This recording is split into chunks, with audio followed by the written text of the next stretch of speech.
I want to bring Mike Benz. He's the executive director for the Foundation of Freedom Online.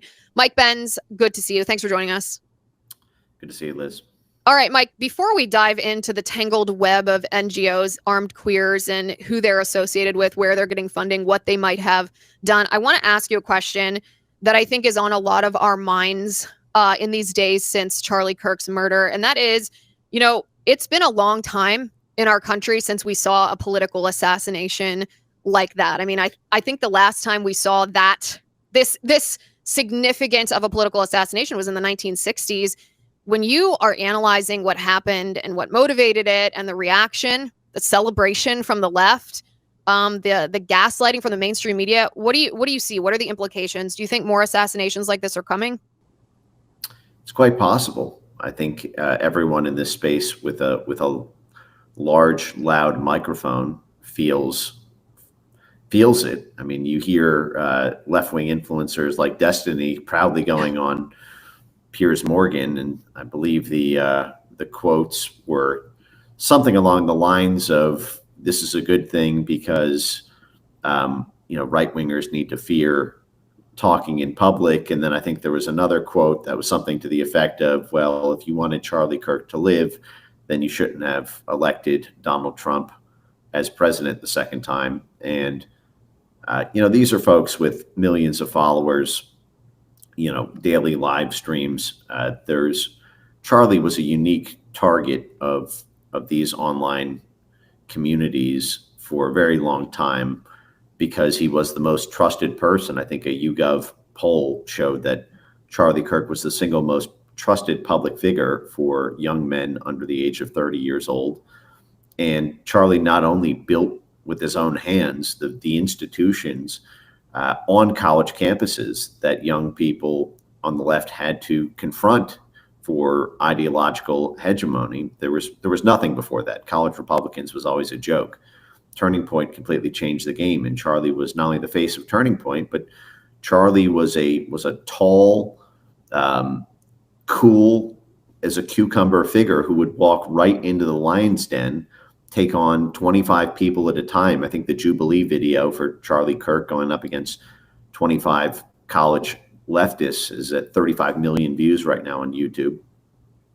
And he never lost. He was completely unflappable. And not only that, because he was so successful and so good at it, both institutionally and linguistically, it emboldened young people of Gen Z to speak up and aspire to be that eloquent, that influential, that proud and confident of their own beliefs. And so Charlie was singularly targeted by these online communities. And I think it's worth noting that this kind of assassination culture on the left, I think another YouGov poll showed that 25 or 26% of the far left endorses or is okay with political violence or assassination, whereas it was like 3% of the far right. I mean, it's like you're talking orders of magnitude in difference here.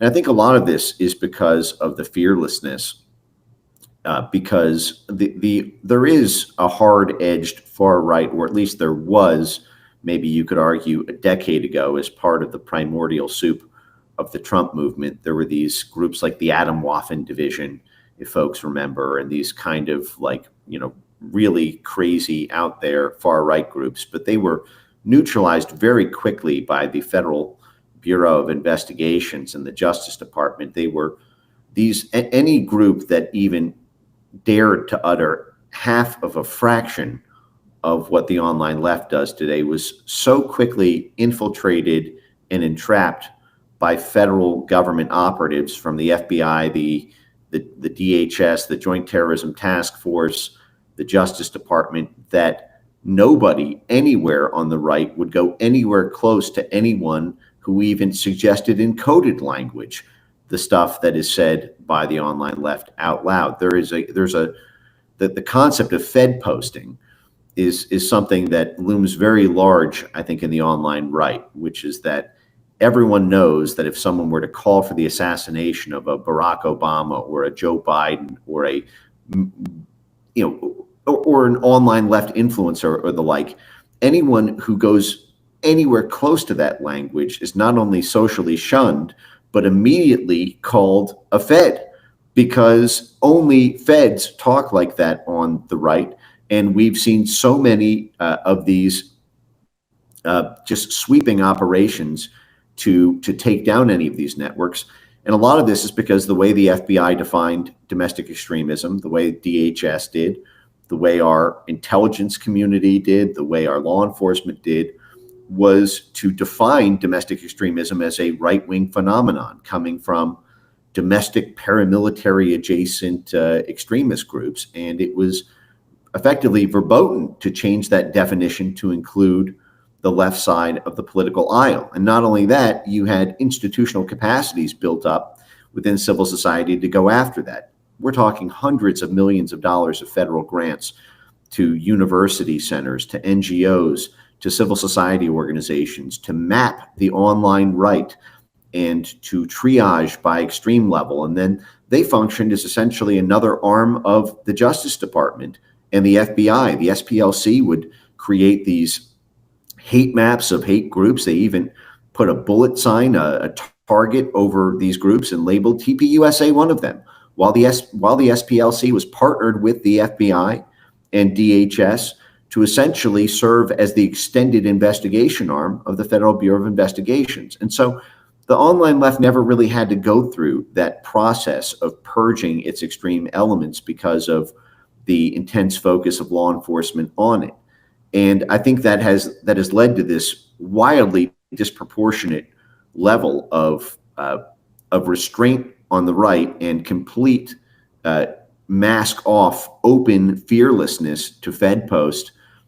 Although when they do, it's not even Fed posting because they're not even apparently monitored by the Fed. I mean, I don't think anything, unless it has not yet been reported, I don't think Destiny suffered any repercussions for saying that conservatives should be assassinated. I mean, I remember seeing a poll, this is a couple months ago. I remember seeing a poll about how many leftists thought it would be okay if Elon Musk was assassinated. And it's one thing when you see a poll, it's another thing when you see these leftists celebrating an actual assassination that happened, the murder of a father and a husband, the murder of Charlie Kirk. It's horrifying. So part of the assassination culture is exactly what you described. Part of it is that they have networks of these groups, whether it's armed queers. I mean, I'll be very interested, as the FBI is, to see if they had any foreknowledge of the assassination of Charlie Kirk, this Discord chat, who these people were, what they knew, or what they didn't know. But talk to me about what we do know right now. I mean, when armed queers,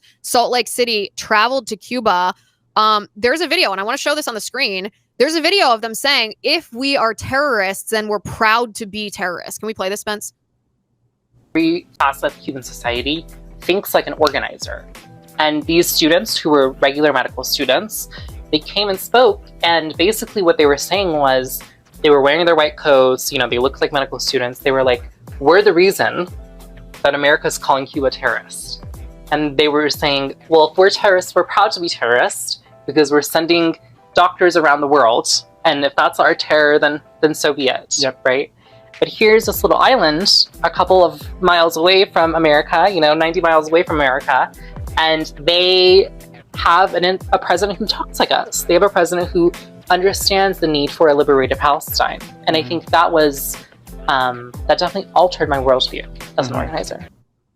All right, so this individual who's speaking in this video is someone identified as Connor. I don't know what Connor's last name is or if that's his real name, but he has another quote. He said, "We were there in Cuba to learn the successes of the revolution and bring it back home with us. Keep in mind, the armed queers claim to abide by 6 principles. First principle is armed and militant protection of queer and trans communities, the end of capitalist oppression and exploitation, the creation of socialist society, trans liberation, and the abolition of prisons and police." That's what this group stands for. In July, there was a leader of the group that openly said, "We are a queer and trans-led Marxist-Leninist organization." Mike, I mean, what do you think of this? Well, you pointed out some of the research that Data Republican put out just yesterday, and this dovetails with something I've been talking about for a very, very long time. Last year, when I was leading the crusade against the corruption at USAID, I would frequently point out how transgender militancy has become a major tool of U.S. foreign policy. As we have lived in this era for the past decade of an undeclared second Cold War, not against left-wing communism, but against right-wing populism, in the same way that the Central Intelligence Agency, the State Department, USAID, all of their tens of thousands, hundreds of thousands of grantee organizations and cutouts institutionally have tried to topple governments around the world or stop the rise of right-wing populist movements around the world, and this using the exact same levers of power that were done to stop left-wing communism during the Cold War, but this time to stop right-wing populism in Europe, in South America, in the United States, domestically. The LGBT, and particularly the T part of it, has become a major front in the same way that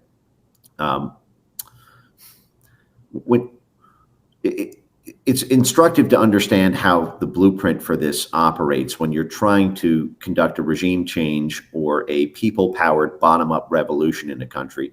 What you try to do is you try to organize a coalition of the fringes, because you do not have the Democratic majority, because the only reason you activate these kind of mobs is because the State Department's preferred candidate did not win in a free and fair election. And so you need to destabilize the country and then have a minority of the voters oust the government in a violent, they call it a non-violent coup, but it's a violent coup. It is mobs of people on the streets burning police cars, burning buildings, and causing an evacuation of the elected president so that the power vacuum can be filled by the U.S. State Department's newly picked puppet. This is what was done in Bangladesh last year. This was done in Ukraine in 2014. This is what's done with our color revolution playbook.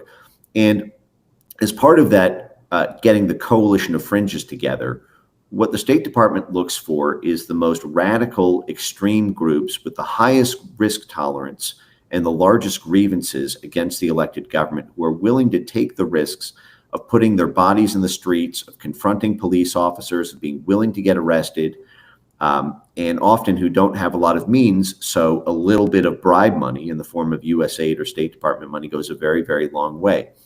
And so you have this transgender global affinity network that the State Department, USAID, the intelligence services have been working with.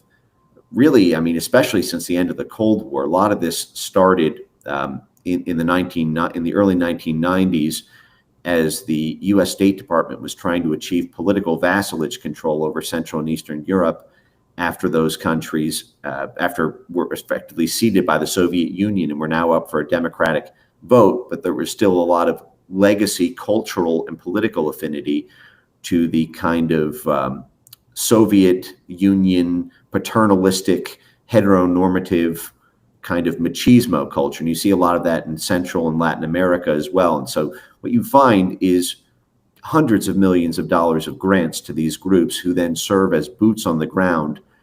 And it's not just the trans community, it's Antifa as well. Antifa is, a militant organization that is a global network and a global affinity network with partner cells at every civil society level, who serves as militant boots on the grounds to break up meetings, to assault or sometimes murder politicians who are rising in power. We saw this happen all over Europe with Antifa groups attacking political leaders in Spain, in Germany, in Italy, in France, and it's had the backing of the blob of our foreign policy establishment. They've been financed. They are constantly coordinating.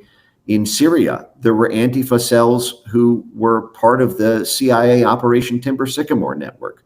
When the CIA ran its then largest CIA operation in declassified history from 2011 to 2016, the operation to train Al-Qaeda and ISIS fighters to take down Bashar al-Assad, the Antifa networks were all over Syria as well. They had formal Antifa battalions who were State Department partners in that operation. And so you have these high risk tolerance radical groups. And, this is the sort of thing that was recruited on the right wing during the Cold War. If you look at, for example, the CIA memos from the 1980s about what to do in Nicaragua and El Salvador, where the CIA would publish memos about how to work with organized right-wing crime networks, and they would be the ones who would be willing to take to the streets, to use violence to achieve their means, who were willing to get arrested or potentially go out as a martyr in a gunfight or plant bombs or explosives. And you hear this with operatives like Maria Stephan, who ran the Center for Nonviolent Action at the U.S. Institute of Peace, a government agency.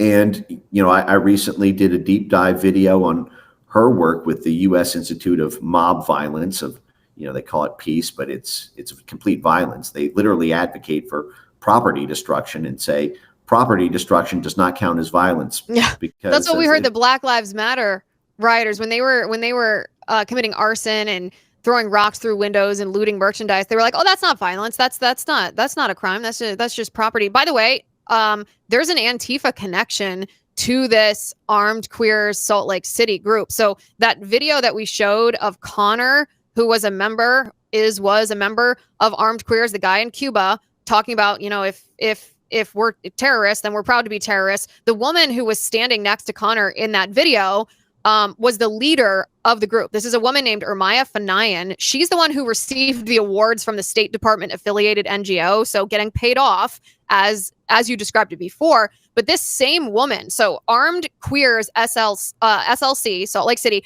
they co-hosted what they called educational workshops with the Elm Fork branch of the John Brown Gun Club.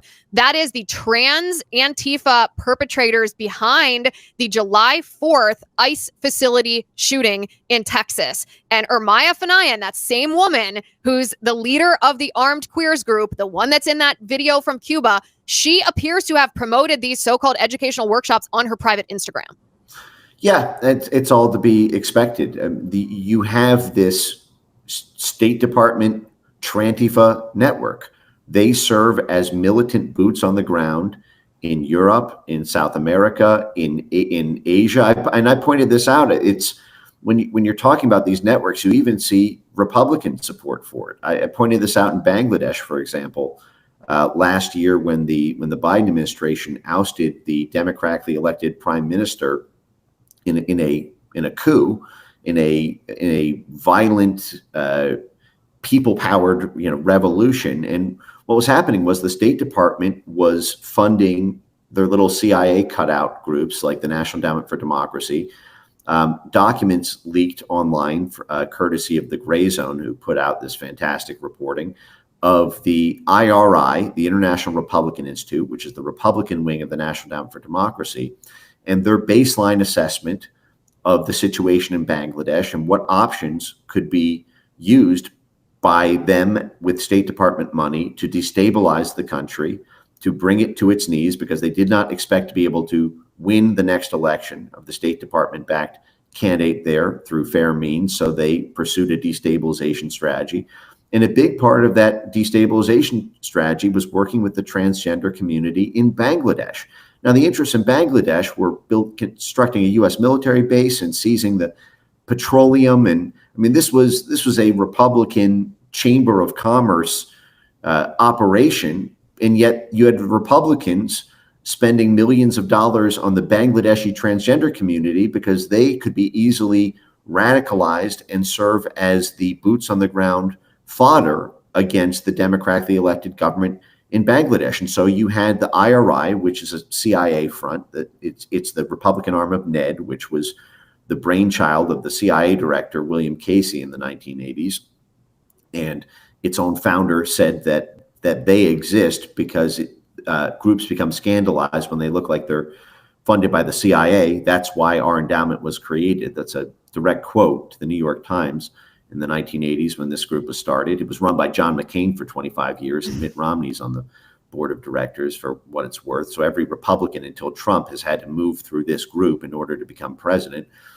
But the fact is you had them funding transgender dance festivals, transgender education clinics, transgender music and cultural events. You had them juicing the financial funnel of the entire network through all these different, philanthropic or arts and cultural styled names. But what you're doing is you're paying the people, you're paying the organizers. Right.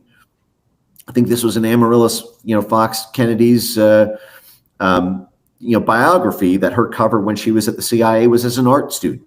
So a lot of this happens through this kind of cultural vector, which is just paying political operatives under a civilian front in order to do destabilization work and to counter through often terroristic means, whatever it takes, by any means necessary, as they say, to stop populist support for any sort of movement that challenges the U.S. State Department. So I think in addition to all the current foreign assistance cuts that are happening on censorship grounds or on waste, fraud, and corruption grounds, I think a full review of all of the funding to these transgender identity-based groups. I mean, some of this was sick. What the Biden administration was doing is that sometimes the grants would just be as naked as being LGBT. They would just give out money for being LGBT in the Caribbean. I think there's like a $3 million grant just for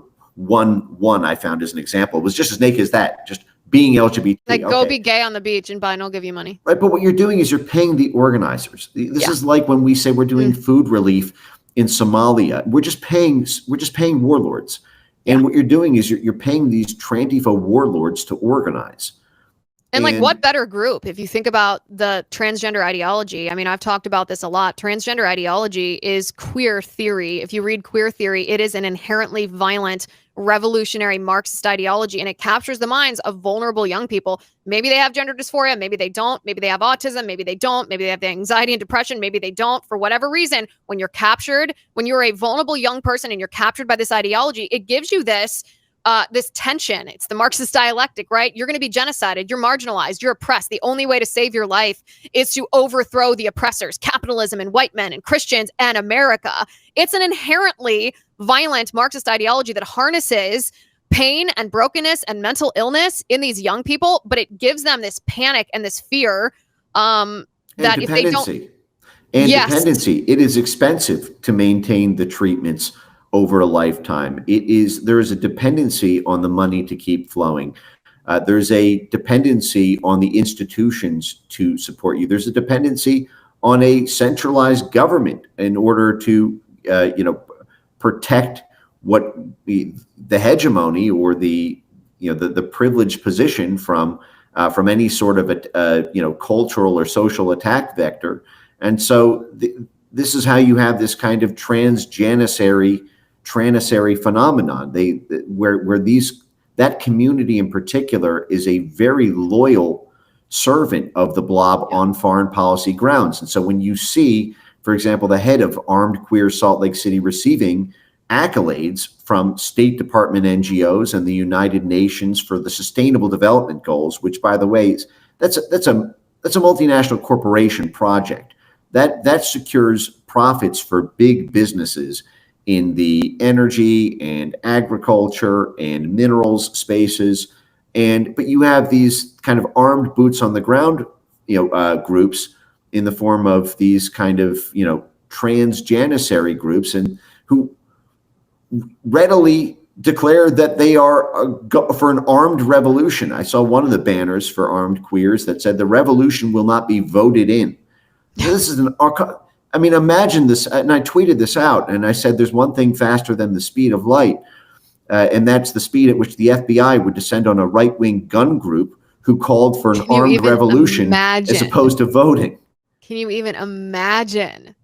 I honestly can't. I mean, you can look back. The left is always liking to point back to January 6th, and I actually think it's apropos in this scenario, because these people on January 6th, many of whom just walked peacefully into the Capitol because someone ushered them in. The Capitol Police let them in. The gates and were already moved. They were charged as terrorists because they thought something fishy happened in the 2020 election.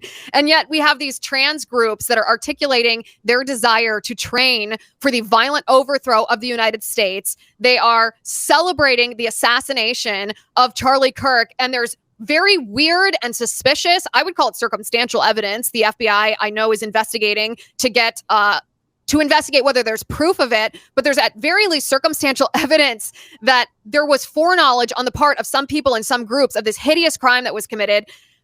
I mean, the amount of rage that I feel that our government has, they haven't just let us down. They're not incompetent. That they have created this scenario is unbelievable. And we are at the point now, this is the biggest test that members of the Trump administration, cabinet members, that members of Congress, that the president and the vice president themselves will face. What are we going to do to stop this?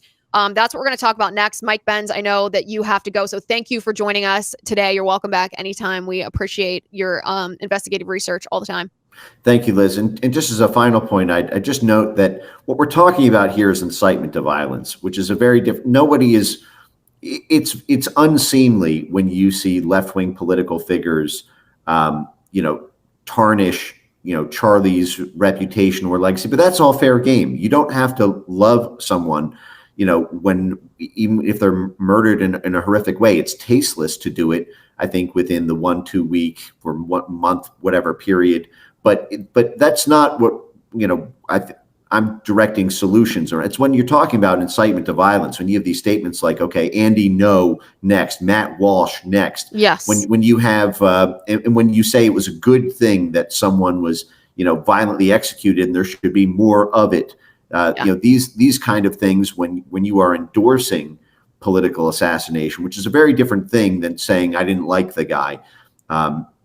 As tasteless as that may be, we do play by the rules on this side of the political movement. That's exactly aisle. Right. But those rules have to be enforced. When they cross the line to incitement, there has to be consequences. That's right. There's also a difference between societal repercussions and legal accountability. Yes. I'm 100% on board with those who are celebrating, saying, oh, I didn't like Charlie Kirk, he got what's coming, whatever. Those are horrendous things to say, and I'm all on board. Call the school, call their parents, call their job, make them socially ostracized. It's time to make that kind of language socially unacceptable, even if it's not a crime. But there are many, many comments, as you said, that are inciting violence. These are threats. This is not First Amendment protected speech. And we're going to talk about that because Attorney General Pam Bondi made a comment about prosecuting hate speech. She got a lot of flack for it from both the right and the left, and she clarified what she meant. I want to talk about some of the solutions and what we should demand when it comes to not only justice for Charlie, but to dismantle the institutional threat that we're now seeing very plainly is aimed right at us. Mike, thanks for being on the show. Thanks, Liz.